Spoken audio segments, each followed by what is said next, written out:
Bienvenidos a la presentación de este libro de Claudio Rodríguez Fer.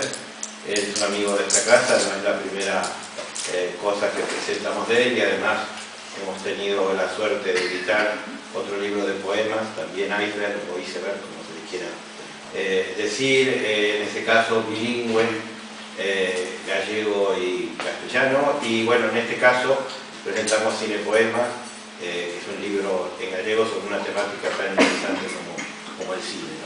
Quería agradecerle que haya querido presentar este libro nuevamente aquí, y a los demás miembros de la mesa, que bueno, le voy a dejar a Claudio que lo presente, o que Cristina también, digamos, ya no es la primera vez que está aquí, y ella se ha encargado de la parte gráfica del libro, que realmente es bonito. Así que muchas gracias. Muchas gracias a Claudio una vez más por acogernos aquí. Gracias a los presentes y por supuesto a los que forman parte de la mesa. En primer lugar, hablará como presentador Francisco Rodríguez Pastoriza, profesor de periodismo en la Facultad de Comunicación de la Universidad Complutense de Madrid, y un periodista cultural de enorme trayectoria como investigador y también, claro, como trabajador directo en el área, ¿no? Especialista sobre todo en televisión, tema que dedicó varios libros, donde él trabajó mucho tiempo en cultura, y luego también, claro, autor de obras de referencia que son ya manuales de estudio para todo el mundo sobre periodismo cultural y sobre fotografía, ¿no? Vista esta además desde muy diversos ángulos. Así que es un honor para mí que presente Cinepoemas Paco Pastoriza, porque entre otras cosas ha hecho una magnífica reseña ya del libro, publicada en diversos medios como Faro de Vigo, o también medios virtuales como periodistas, ¿no? Así que dejo ya la palabra en la voz de Paco Pastoriza. Muy bien, muchas gracias, Claudio. Muchas gracias por invitarme. El honor es para mí compartir esta mesa en la presentación de uno de tus libros. Muchas gracias al espacio que es tan pequeño pero tan auténtico y tiene un sabor cultural y artístico que a mí siempre me ha emocionado. Gracias a ustedes sobre todo por venir, porque estos actos no tendrían sentido si no tuviera interlocutores o audiencia. Y efectivamente yo publiqué una reseña del libro de Claudio de Cinepoemas, que les voy a leer, porque primero quiero ser muy breve. ¿Quién era aquel presidente norteamericano que decía que es mejor estar callado y que la gente crea que eres tonto, a que hables mucho y que despeje toda duda? Entonces yo voy a ser muy breve, voy a leerles, a resumirles un poco la reseña que he escrito del libro de Claudio, que he comenzado con aquel verso de aquel poema de Rafael Alberti, que es muy conocido y que dice: yo nací, respetadme, con el cine. En este verso Alberti quiere elogiar el cine, ¿no? Porque se piensa que la poesía es alta cultura y que el cine es cultura de masas. En cambio, yo creo que con este verso Alberti lo que quiso decir es que el respeto hacia él no solo es por su poesía, sino porque es un contemporáneo del cine, que ha nacido con el cine y es un cinéfilo, por lo menos un aficionado al cine. Bueno, en esta reseña que yo les voy a leer,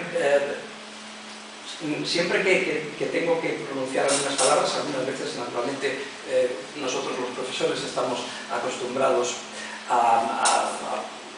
en las clases a hablar sin leer físicamente, pero en algunas ocasiones a mí me gusta leer textualmente lo que digo, ¿no? Soy en ese sentido, salvando las enormes distancias, como Nabokov, que saben que siempre leía sus intervenciones, sus clases siempre las leía, incluso cuando leo. cuando le hacían una entrevista, pedía por adelantado las preguntas al periodista para escribir las respuestas y luego contestarlas textualmente, ¿no? Hay una entrevista que le hicieron en un programa de la televisión francesa, en Apostrophe, que luego es una serie de programas culturales de la televisión francesa que causaron un gran éxito porque tenían cientos de miles de espectadores y era un programa de libros, ¿no? En esa entrevista se veía cómo, protegido por una especie de muralla de libros, tenía allí sus apuntes e iba respondiendo a las preguntas, leyendo textualmente las respuestas, ¿no? Bueno, las relaciones entre la poesía y el cine fueron casi simultáneas a la aparición de las primeras obras cinematográficas. En España fueron los poetas de la generación del 27 los que descubrieron en el cinematógrafo un medio vanguardista y revolucionario que expresaba sus mismos sentimientos y sus mismas inquietudes. Fascinados por el mundo de la imagen en movimiento, los poetas del 27 hicieron del cine un referente al que dedicaron algunos de sus poemas, con el que interactuaron y del que se sirvieron para expandir su imaginación y su creatividad. Rafael Alberti y Federico García Lorca fueron tal vez los que se dejaron influir de una manera más clara por el cine, pero también hay referencias cinematográficas en la obra de Jorge Guillén, Pedro Salinas, Vicente Aleixandre y otros. Desde entonces, el cine y la poesía no dejaron de influirse mutuamente a lo largo de todo el siglo XX y hasta hoy. En todo ese tiempo, los poetas han asimilado del cine algunos de sus valores, con los que han enriquecido su poesía, y en algunos casos incluso se han servido de él para realizar introspecciones biográficas. El poeta Claudio Rodríguez Fer rinde ahora un explícito homenaje al cine con Cinepoemas, un libro de poesía que es al mismo tiempo un recorrido por algunas de las obras maestras de la historia del cine, a las que dedica estos poemas. La interacción entre la obra poética y la imagen alcanza en estas páginas un alto nivel estético, gracias también a los diseños de Cristina Ciani. Las imágenes con las que se ilustran los poemas de Rodríguez Fer son unas veces fotogramas de las películas a las que se refieren los versos y otras fotomontajes que despiertan en el lector sugerencias y percepciones que van más allá de la propia obra cinematográfica, en una perfecta simbiosis entre la palabra y la imagen, como en The Crowd de King Vidor o en Alexander Nevsky de Eisenstein. Otras veces es el mismo texto el que adopta una forma gráfica, a la manera de poesía visual, a través de la que se intuyen contenidos e imágenes de las películas. En ocasiones, la identificación entre el poema y la película transmite sensaciones de percepción audiovisual. Por ejemplo, en la cadencia del poema dedicado a la película de Buster Keaton, The General, transmite al lector los movimientos del tren que recorre los escenarios del film. En tiempos modernos, de Chaplin, el poema imita el rítmico sonido de una máquina en funcionamiento. Y en Save the Last, de Harold Lloyd, se trasladan al lector las sensaciones del protagonista de la película y sus ejercicios para mantener el difícil equilibrio agarrado desesperadamente a las agujas del gran reloj de la fachada de un edificio para no precipitarse en el vacío. Todos hemos visto alguna vez estas secuencias. El fotomontaje de Vértigo, de Alfred Hitchcock, invoca asimismo las sensaciones de turbación que provoca el film. Los poemas de este libro siguen un orden cronológico y están precedidos de una breve sinopsis que incluye el año del estreno y el nombre del director de la película a la que Rodríguez Fer dedica cada poema. Se inicia con El nacimiento de una nación, de Griffith, de 1914, y se cierra con Mama Asunción, de Chano Piñeiro, de 1984. Y hay aquí poemas dedicados a películas como El ángel azul, que es al mismo tiempo un homenaje a su protagonista, Marlene Dietrich, y a actrices como Marilyn Monroe, Rita Hayworth o o Mae West. Que ver de la Valle, La Estrada, El Séptimo Sello, Viridiana, Der Sultala o Blow Up, tras las que se incluyen lo que Rodríguez Fer denomina cinegramas, o sea, montajes fotográficos hechos con imágenes de estrellas de Hollywood, Lillian Gish, Ginger Roger y Fred Astaire, Gary Cooper, Bogart y Lauren Bacall, recortadas y pegadas a cartulinas que el poeta dedica a la memoria de su madre, de la que dice, comillas, de niña ya hacía cinegramas sin saberlo.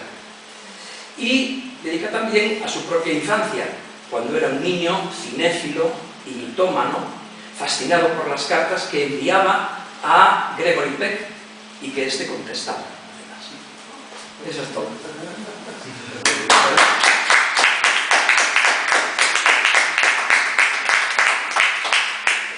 A continuación, entonces, va a tomar la palabra Cristina Ciaño, que es la diseñadora gráfica del libro, una de las áreas en las que ella es especialista, pero que lo ha abordado también, además con esta pericia técnica, con sensibilidad de poeta, puesto que ella también es poeta en lengua gallega, ha publicado diversos poemas y también muchos otros escritos de crítica literaria o de entrevistas. Así que tiene la palabra Cristina Ciaño. Muchas gracias por venir. Gracias al espacio también, que siempre Claudio y Raúl son tan cariñosos con nosotros. Y gracias también, por supuesto, a Claudio Rodríguez Fer por invitarme a presentar una vez más Cinepoemas, pero sobre todo por dejarme acompañarme y formar parte de este viaje cinepoético que fue la creación de esta nueva edición, ¿no? Mi labor fue gráfica, entonces aquí no trabajé tanto con palabras, y lo que os puedo contar un poco es la parte experiencial, el making of de esta edición. Yo recuerdo de pequeña, empezaba el instituto, y una gran poeta gallega que tuve la suerte de tener de profesora, Olga Novo, nos hablaba de poesía y nos habló de la poesía de Claudio Rodríguez Fer. A mí eso me quedaron marcados esos poemas. Y recuerdo ver también en el libro de lectura, ¿no? En el libro de texto, que hablaban de un poemario que se llamaba Cinepoemas y había una foto de Marilyn Monroe al lado. Eso me fascinó. Que me diría que después, esos años después, pues participaría de esta edición. Yo tendría más o menos 22 años, acababa de hacer diseño industrial y estaba así un poco contrariada porque no sabía si era mi vocación. Entonces empecé a estudiar humanidades y digamos que este libro me reconcilió un poco con las dos partes, ¿no? Me propuso, al saber pues que hacía diseño gráfico, me propuso hacer esta edición, y entonces lo que hacíamos era quedar más o menos una vez por semana y haciendo 2 o 3 cinepoemas, dependiendo así de la dificultad. Entonces para mí fue una experiencia maravillosa porque a la vez que me podía sumergir en la lectura de sus poemas, pues él me iba contando toda la historia del cine clásico, ¿no? Así que yo iba, hacía los cinepoemas con él y luego me iba a mi casa a ver algunas películas que para mí eran todavía un descubrimiento. Y bueno, como decía, eso fue lo que me reconcilió un poco estas dos facetas, y es el poder de lo interdisciplinario, ¿no? De lo interartístico y de eliminar las fronteras entre las artes. Hace poco leía o releía unas conversaciones entre José Ángel Valente y Tapis. José Ángel Valente, que es también gran estudioso y director de la Cátedra Valente, que está en la Universidad de Santiago de Compostela. Y releía esas conversaciones y ellos hablaban mucho de cómo la poesía había influido en la pintura de Tapies y cómo la pintura había influido en la poesía de Valente, ¿no? Y decía Valente que bueno, eso era algo que ya desde siglos antes de Cristo se había hablado de eso, ¿no? de la pintura como una poesía muda. Yo creo que esto, eliminar fronteras entre las artes lo descubrió Claudio, no sé si de manera consciente o de manera natural cuando era muy joven, porque el libro pues, empezó a escribir cuando era muy joven, y que después fue algo que mantuvo durante toda su trayectoria poética y ensayística. Creo que es algo que caracteriza totalmente su vida y es algo de lo que me fascina. Y bueno, creo que lo importante es escucharlo a él y escuchar las experiencias. Yo algunas ya las conozco, ya lo presentamos alguna vez, pero encantada de volver a escucharlas. Es el momento. Pues muchas gracias también a Cristina Fiaño, igual que a Paco Pastoriza, por estas introducciones a Cinepoemas. Realmente Cinepoemas es un libro que comenzó a gestarse mucho antes de que yo naciese, porque realmente mi madre, que era una niña de los años 30 y 40, cuando ese cine clásico estaba en auténtica eclosión en todo el mundo, se dedicaba a recortar artistas de cine y a pegarlos en álbumes grandes, como esta mesa, componiendo diversos cinegramas, como yo les llamo, que de alguna manera eran unos collages que podían ser considerados como una obra de arte espontánea, ¿no? Y no consciente. Ella fue deshaciéndose de sus álbumes a lo largo de la vida, pero guardó uno como recuerdo, que todavía tengo yo, ¿no? En el cual efectivamente aparecían todas estas figuras del cine clásico, como Gary Cooper, o Lillian Gish, o Fred Astaire o Ginger Rogers, por mencionar algunas de las ya citadas. Entonces, claro, cuando yo era un niño descubrí ese álbum en mi casa, ¿no? Y vi que aquello pues, era algo que también me fascinaba a mí, que era interesante, que tenía mucho movimiento, mucho ritmo, ¿no? Aquel álbum hecho por una niña, ¿no? Y luego, además, como mi madre me llevaba habitualmente al cine, entre otras cosas porque no tenía con quién dejarme, y entonces, aunque yo no entendía las películas, yo iba con ella y me sentaba al principio en su regazo. Mi madre era una maestra de escuela unitaria que trabajaba mucho, y entonces la única manera de descansar un poco la cabeza y de relajarse era el cine, como para tantos trabajadores, ¿no? El cine cumplió esa función. Y entonces pues me llevaba. Así que yo ahí fui de alguna manera familiarizándome con el cine de una forma sentimental, pero luego, claro, poco a poco consciente. Mi madre, de hecho, a veces se desconcertaba conmigo. Por ejemplo, recuerdo que me llevaba a las películas de Charlotte, y concretamente en La Quimera del Oro, pues hay momentos muy tristes para Charlotte, ¿no? Pierde su casa, todos le pegan, pasan todos los males del mundo, y todos los niños y todos los espectadores se reían muchísimo, pero a mí eso me daba mucha pena, y entonces yo lloraba. Entonces mi madre decía, pero qué niño más raro, ¿no? Todo el mundo riéndose y tú llorando, no entiendes la película. Pero claro, luego comprendí que el que comprendía la película realmente era yo, ¿no? Entonces ese pozo es el que luego ha ido apareciendo en este libro, esa perspectiva, ¿no? Inmanente, digamos, de ver el cine. De alguna forma, esa perspectiva poética ya de ver el cine.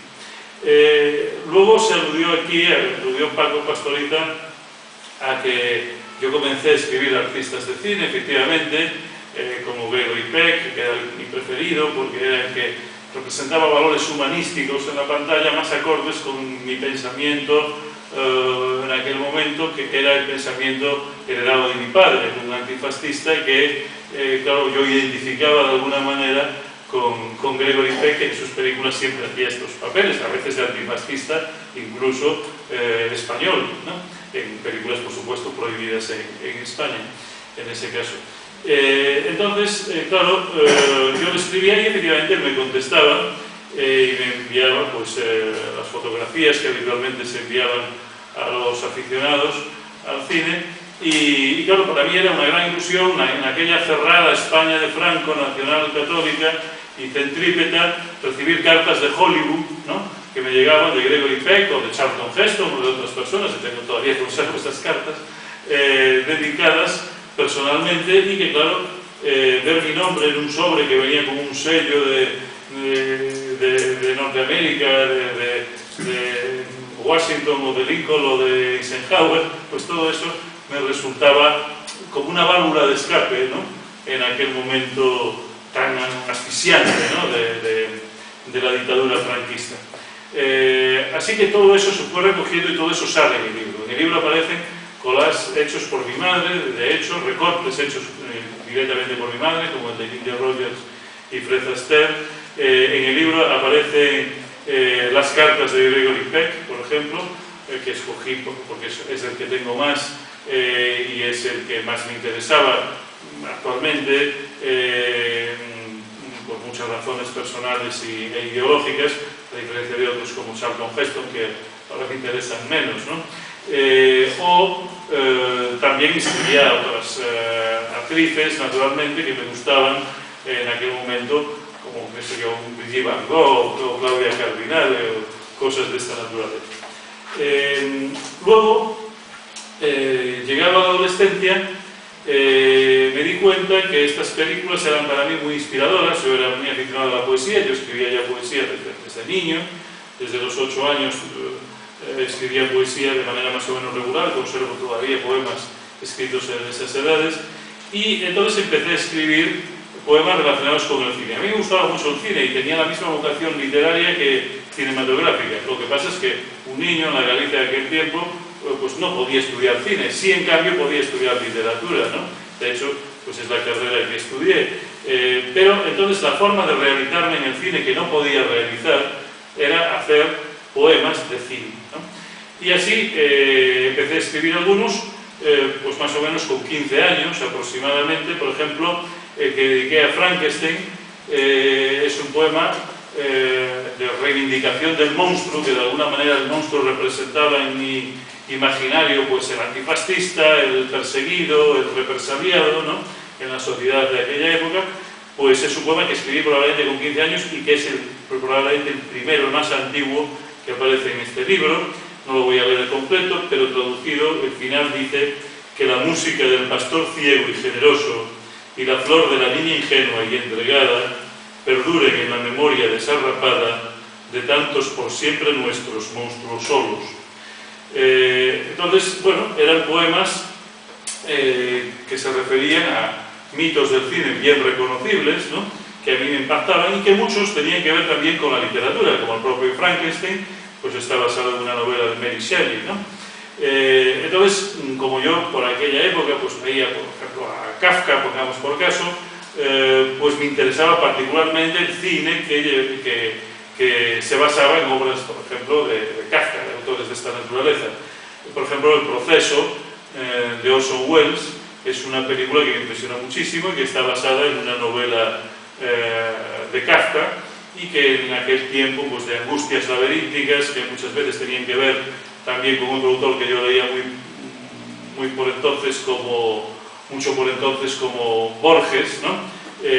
Pues aparece más o menos ese entramado incluso en una prosa poética que puedo leer como ejemplo. El proceso.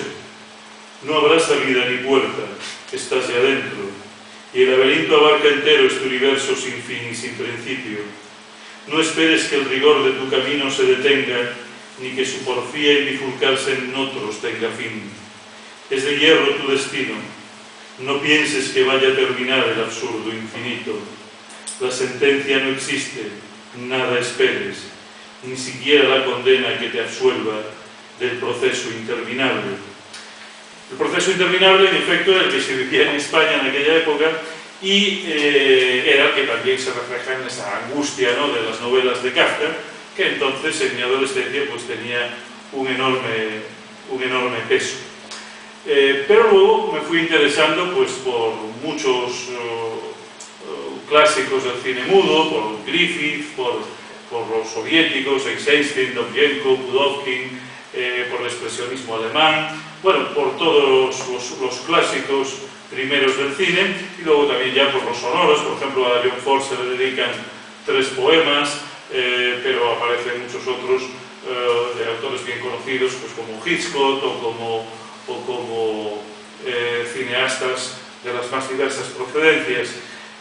También, claro, descubrir cine moderno, sobre todo como Orson Welles, con el cine, digamos, de autor, ¿no?, con obras como la del Proceso, que acabo de mencionar, y luego, pues claro, me interesé mucho por el neorrealismo italiano.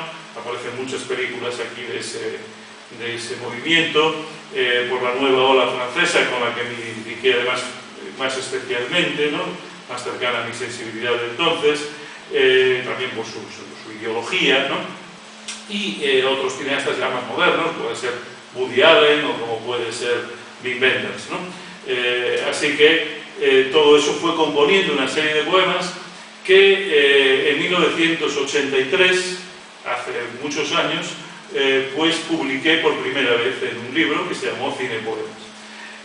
Ese libro no salió muy a mi gusto, porque entonces las dificultades técnicas, digamos, no permitían hacer el ensamblaje que se puede hacer ahora por vía digital, de manera que más que un libro de cine poemas fue un libro de cine y poemas. Un poco estaban separadas las dos cosas, pero yo lo que ideaba, claro, era su ensamblaje, hacer cine poemas, para que se notase, como acaban de decirse aquí, para que se notase el movimiento, el carácter cinético y el carácter integrador de las artes, ¿no?, de estos cinepoemas.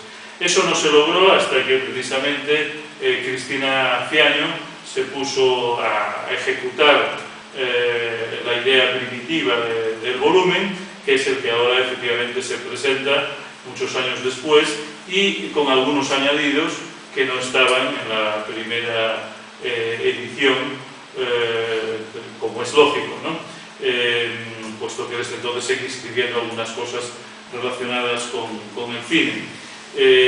Una de las que aparece es el poema Alexis Torba, dedicado a la famosa película de Kakoyannis, inspirada por una novela de Kazantzakis, que es un vitalismo arrollador, ya muy distante, digamos, de las angustias que inspiraron mis primeros cinepoemas, puesto que, claro, con la madurez vino también una comprensión de la vida mucho más abierta, integral y vital. Entonces, como ejemplo de esta otra parte novedosa del cinepoemas, voy a leer los versos dedicados a Alexis Torba, que dicen: yo troqué la danza de la muerte por la danza de Zorba. En la absoluta catástrofe soy de la estirpe de Zorba. En la hora del más esplendoroso desastre escupiré mi sirtaki contra toda angustia. Todo va bien, vamos a vivir 1000 años sin vuelta y ordeñarás tus ubres sobre mi tumba. Bueno, luego, aparte de poemas de cine internacional, muy conocido mundialmente, que me gustó especialmente en los últimos años, como Versu Zala de Kurosawa, que mencionaba hace poco Pastoriza, también incluí una muestra de cine gallego. El cine gallego siempre fue muy precario por razones socioeconómicas y políticas bien conocidas, pero aún así se intentó, y concretamente un gran amigo mío, Chano Piñeiro, hizo algunas películas desde luego memorables en los años 80. Una de ellas fue Mamá Asunción, una historia muy dramática sobre la emigración gallega, en la que se cuenta la historia de una anciana abandonada en una aldea que busca tener noticias y sobre todo el regreso del familiar emigrado que no llega y que no regresa nunca, ¿no? Entonces ese drama de la mujer en eterna espera, que representa un poco a Galicia, ¿no? Que siempre está esperando la redención que no llega, escribí un poema titulado Mama Asunción, que voy a leer a continuación. El rostro candeal de maíz y granito, labrado a reja y rastro por romanos arados, tiene la mirada inmóvil de la piedra milenaria y vio crecer los siglos en su laguna glacial.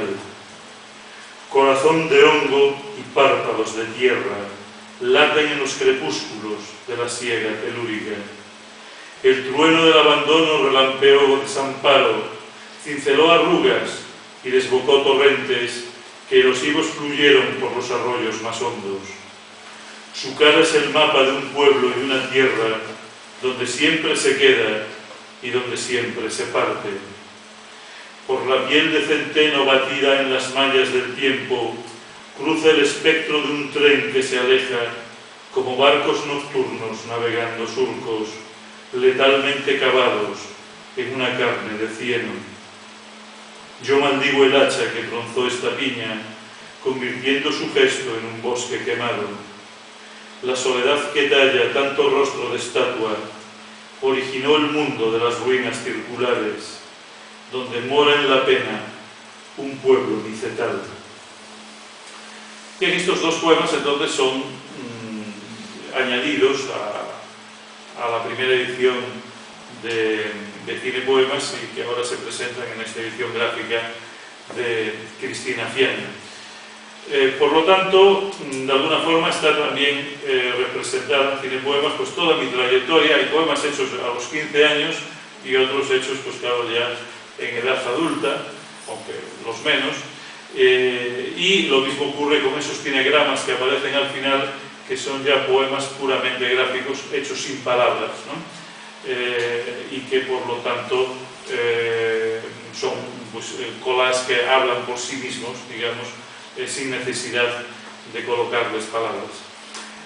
Puede que algún día se haga una edición ampliada de Cine Poemas y sigo haciendo algunos más, aunque no es mi intención en principio, pero hay un poema que quedó fuera del libro porque es un poema más largo que los demás y no se prestaba, como estos, pues a ser ejecutado en una sola página, como mucho en un par de páginas.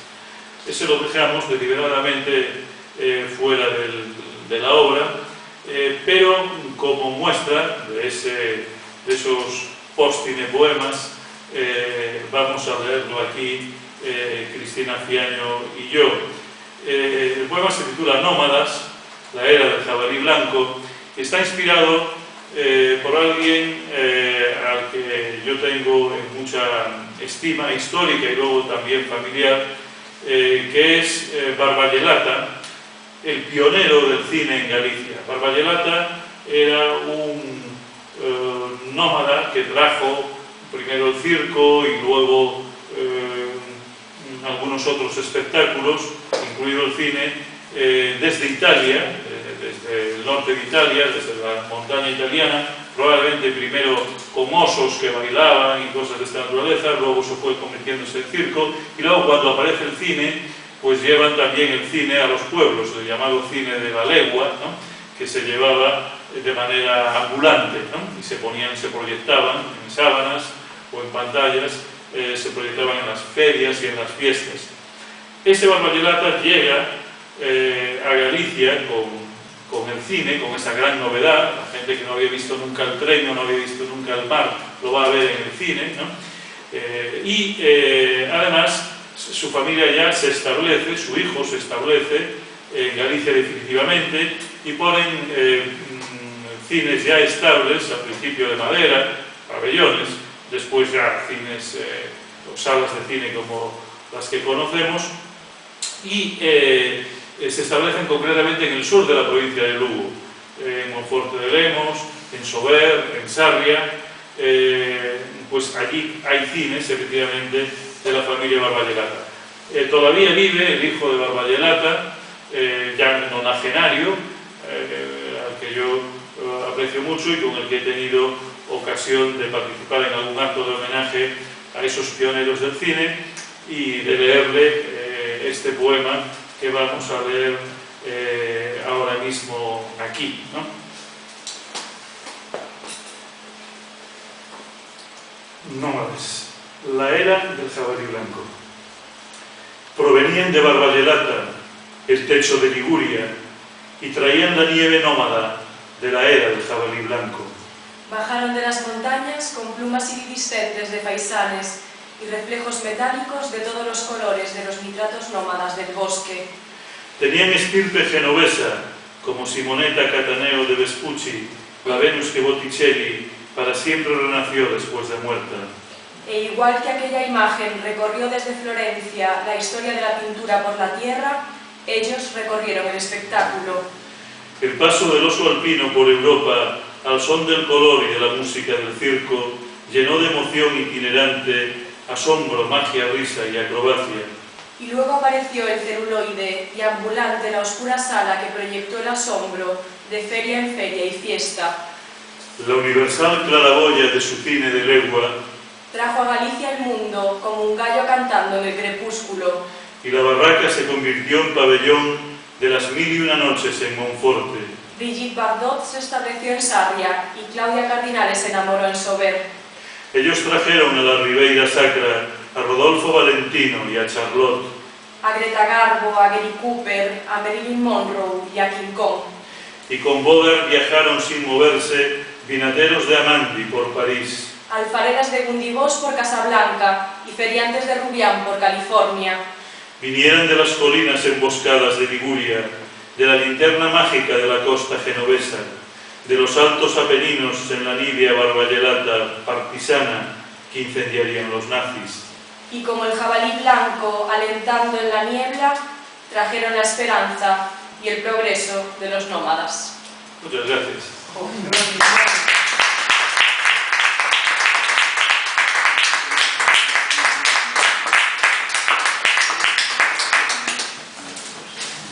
Bueno, pues muchas gracias por vuestra atención y ahora si queréis que hablemos cualquier cosa, podemos hacerlo, ya micrófono cerrado, seguramente por parte de Raúl.